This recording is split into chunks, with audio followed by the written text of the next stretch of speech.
Quiero compartir con ustedes una historia poco conocida en el Antiguo Testamento. Y la razón por la cual Dios puso esa historia en el Antiguo Testamento y cómo está ligada con la historia de Navidad, creo que te bendecirá, te ministrará, te ayudará a ver la historia de Navidad en su totalidad. Porque muchas veces la gente tiene preguntas sobre el nacimiento virginal, tienen preguntas sobre por qué Jesús tuvo que venir en la carne. Bueno, amigos, se trata de redención. Amén. Este mundo está caído. La razón por la que tenemos esta pandemia ahora es porque el mundo está caído. El mundo está caído por el hombre. El gobernante legítimo que Dios nombró para gobernar sobre esta tierra. Cuando Dios hizo a Adán, Dios dijo, señorea en toda la tierra y en todo animal que se arrastra sobre la tierra. El hombre era el gobernante legítimo de Dios sobre este dominio llamado tierra. Amén. En esta parte del universo, Dios hizo al hombre para gobernar. Amén, para tener dominio. Pero el hombre cometió alta traición. El hombre pecó.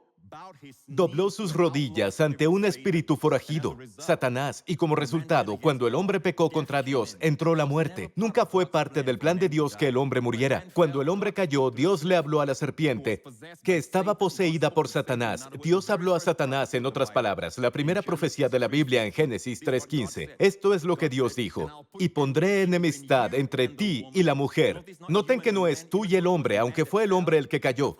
Y por supuesto, cuando el hombre cayó, la mujer también cayó. Amén. Era el hombre quien tenía la autoridad final con la que Dios lo invistió. Y cuando él cayó, toda la creación cayó. Amén. Y ahora, para que el hombre regrese a ese lugar que Dios tiene para él, necesita sangre derramada, porque sin derramamiento de sangre no hay perdón de pecados. La Biblia lo dice así, en Levítico 17, versículo 11, dice, porque la vida de la carne en la sangre está. Repitan, la vida de la carne está en la sangre. Dios dice, se la he dado, la sangre, para hacer expiación sobre el altar por sus almas, y la misma sangre hará expiación de la persona. Ahora volvamos a lo que Dios le dijo al diablo. La primera profecía de la Biblia, Dios dijo, pondré enemistad entre ti y la mujer, y entre tu simiente y la simiente suya. De inmediato, cuando ves la frase su simiente, en singular, sabes que se refiere a Jesús. Y Dios está diciendo, sí, hiciste caer al hombre. Sí, toda la creación ha caído, pero yo envío a la simiente de la mujer, y él te herirá en la cabeza, y tú le herirás en el calcañar.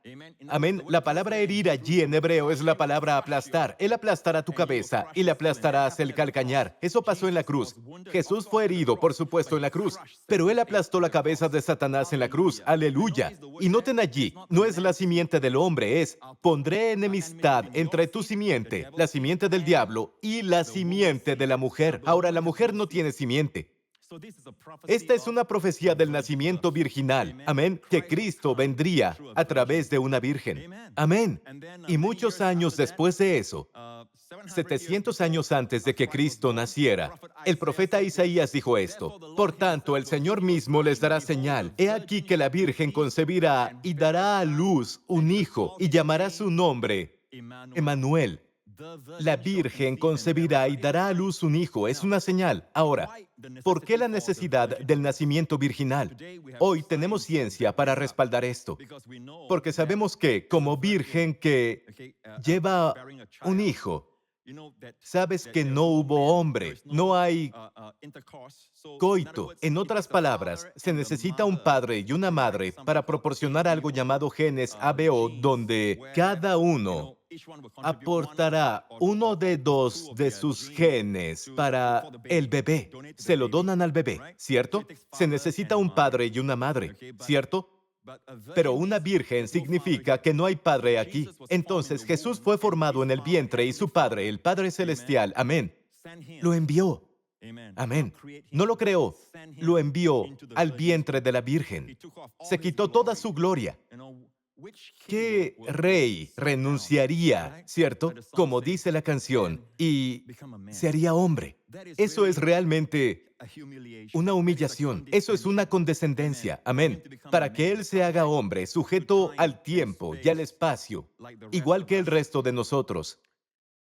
Y sin embargo, Él es divino, porque eso no puede negarlo. Amén. Siempre lo es. Amén. Pero aquí tienes a Jesús en el vientre de la Virgen.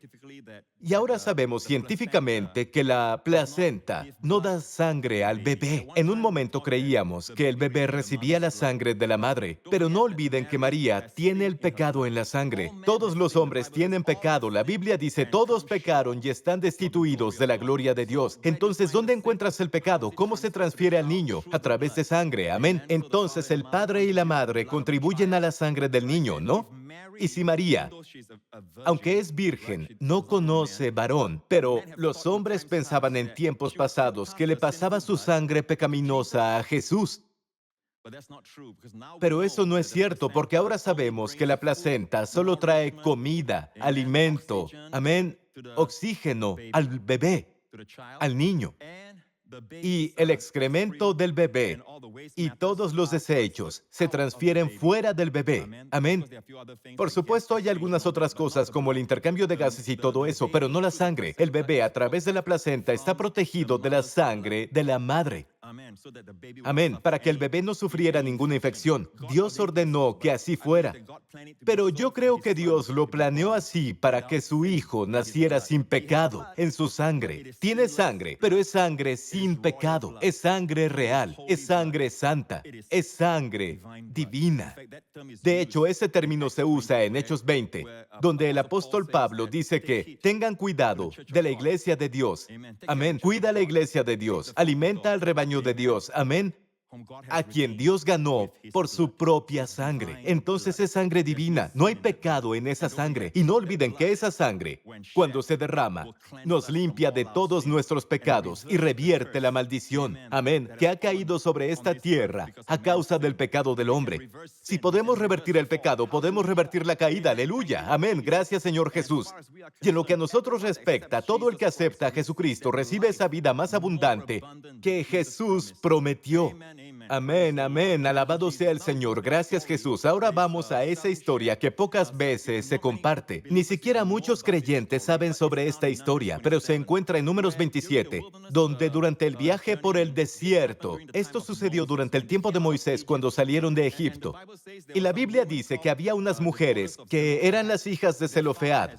Su padre acaba de morir y el padre no tenía hijos, entonces no tenían hermanos. En general, el hijo sucedía al padre y el primogénito recibía la doble porción de su herencia. Y el segundo hijo recibiría otras partes de la herencia. Pero aquí este hombre no tiene hijos, solo hijas, 5 hijas. Y sus nombres se mencionan aquí. Y fueron a ver a Moisés y es una ley. Es la ley de aquel tiempo que el padre conferirá su herencia a su hijo. Cuando el padre muere, el hijo toma el relevo. Amén. El hijo hereda todo. Pero, ¿y si no tienes un hijo? Lo que pasó fue que estas chicas fueron a ver a Moisés. Y no olviden que Moisés era el legislador. Y dijeron esto: ¿por qué será quitado el nombre de nuestro padre de entre su familia por no haber tenido hijo? Danos heredad entre los hermanos de nuestro Padre. Me encanta su espíritu, ¿no? Danos heredad, amén. Danos heredad entre los hermanos de nuestro Padre, porque si no, lo que va a pasar es que estas hijas de Zelofead, este varón Zelofead que falleció, su heredad irá a sus hermanos, los tíos. Pero dijeron, danos la heredad que pertenece a nuestro Padre.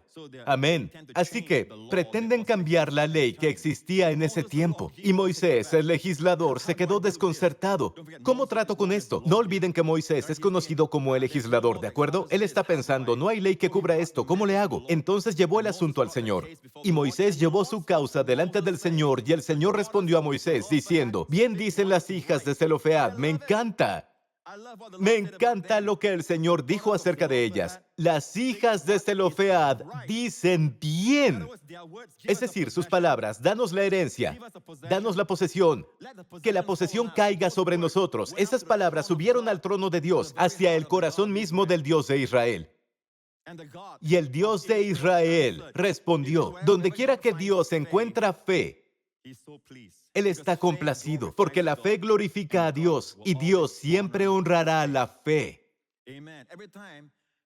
Amén. Cada vez que tienes una buena opinión de Dios, cada vez que oras, como si Dios estuviera escuchándote, como si Dios estuviera respondiendo a tu oración, digo como si, pero lo sabemos en realidad. Pero cuando tienes esa postura y esa actitud, Dios está complacido. Sin fe es imposible agradar a Dios, porque es necesario que el que se acerca a Dios crea que le hay y que es galardonador.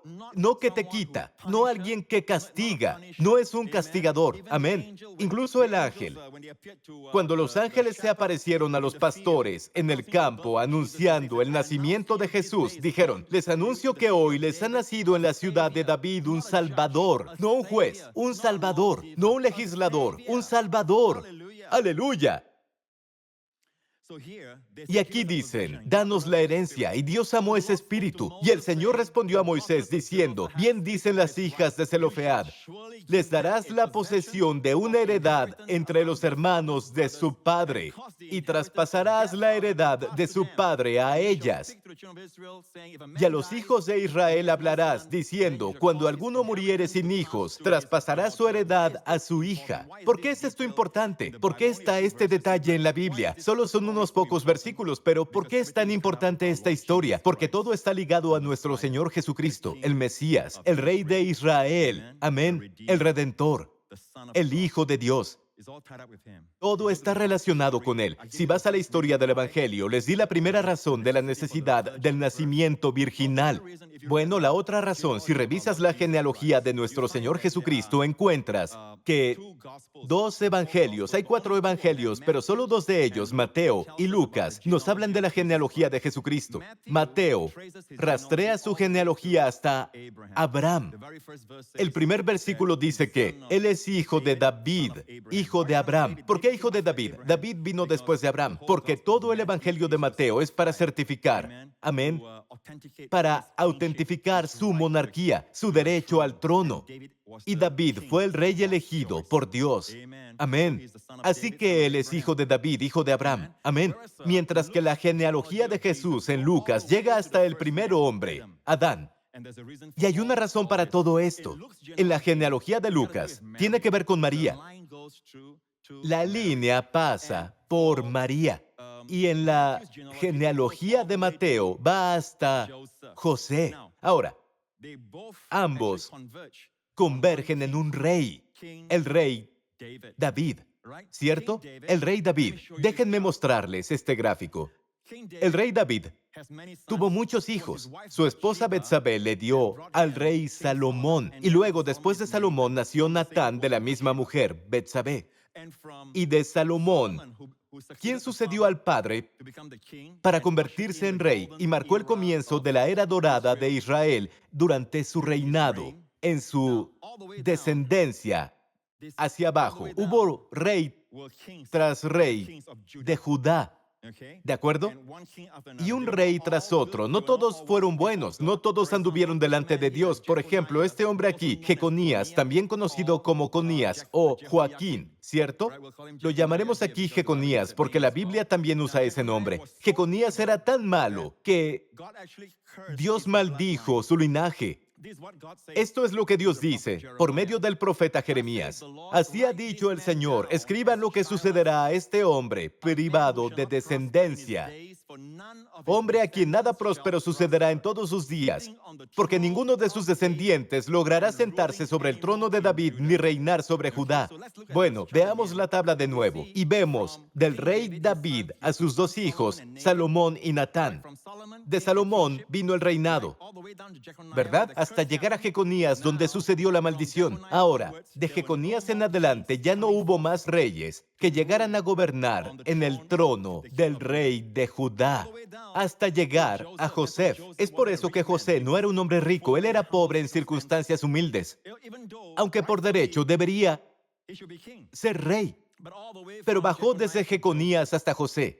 Ahora, les estoy mostrando cómo esto es increíble, cómo surge todo junto. Y en términos de María, vean a Natán. De la línea de Natán, Natán el hijo de David, de la línea de Natán vinieron otros hijos hasta llegar a María. Ahora vean esto. En Lucas 3, Versículo 23. Jesús mismo al comenzar su ministerio era como de 30 años, según se creía, de José, hijo de Elí. Ahora, ¿quién es el padre de José? José, el marido de María. Hablo de José, el esposo de María. ¿Quién fue su padre? Aquí dice que Elí, pero si ves Mateo 1, dice, Jacob engendró a José, marido de María. El esposo de María, no el padre de Jesús. Con mucho cuidado, el Espíritu Santo usa esa palabra. No es el padre de Jesús, sino el esposo de María, de la cual María nació Jesús, llamado el Cristo. Ahora vean esto. Jacob es el padre.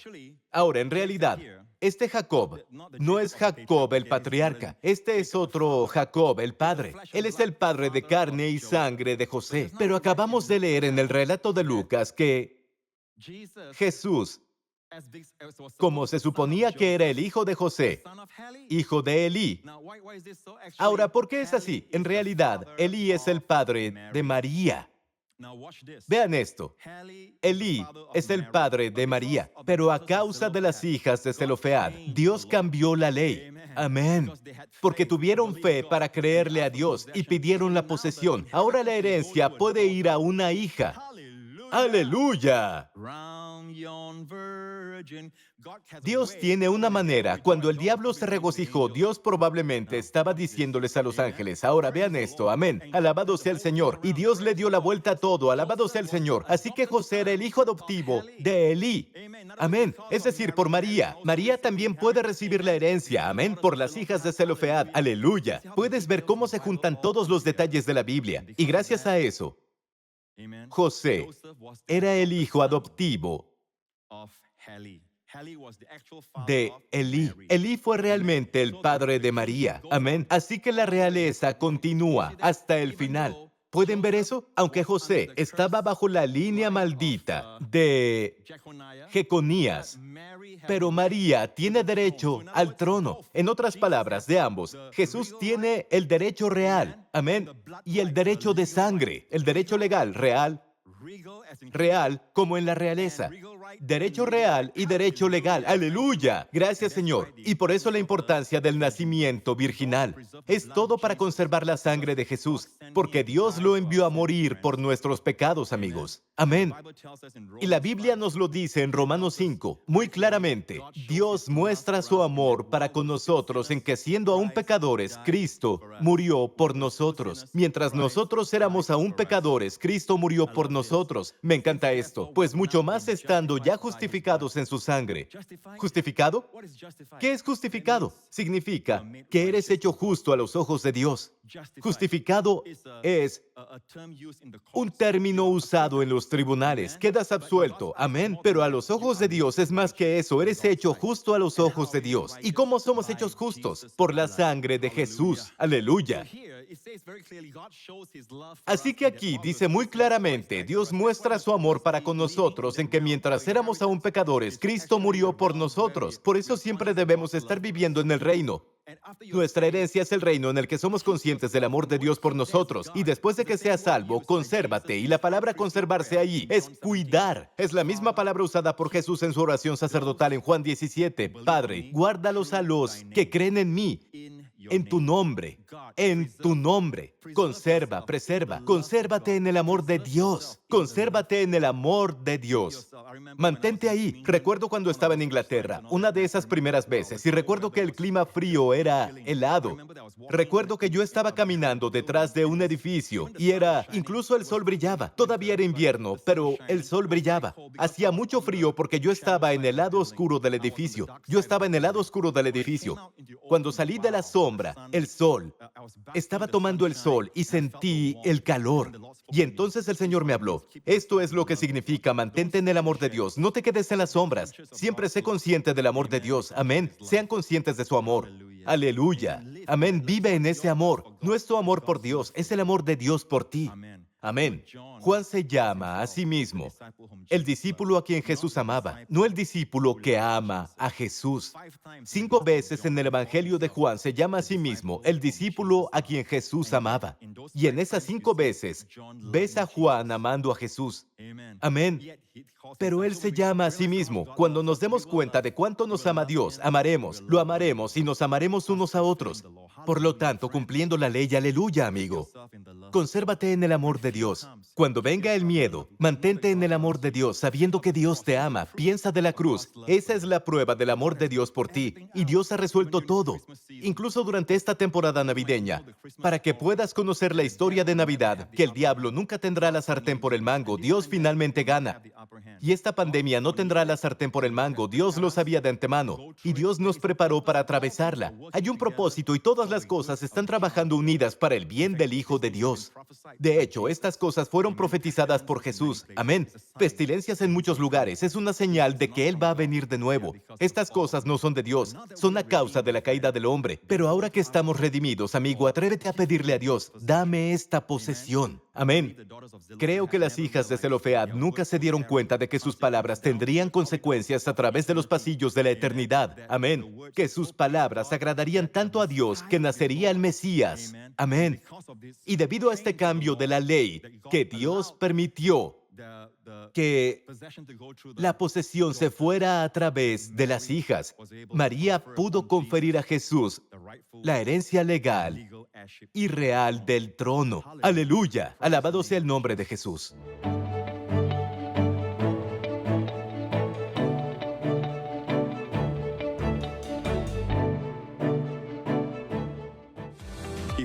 Si fuiste bendecido por este video, por favor comenta qué fue lo que te habló a ti.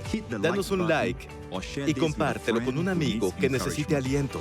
No olvides suscribirte si no quieres perderte ninguno de mis nuevos videos. Gracias por sintonizarnos y nos veremos de nuevo pronto.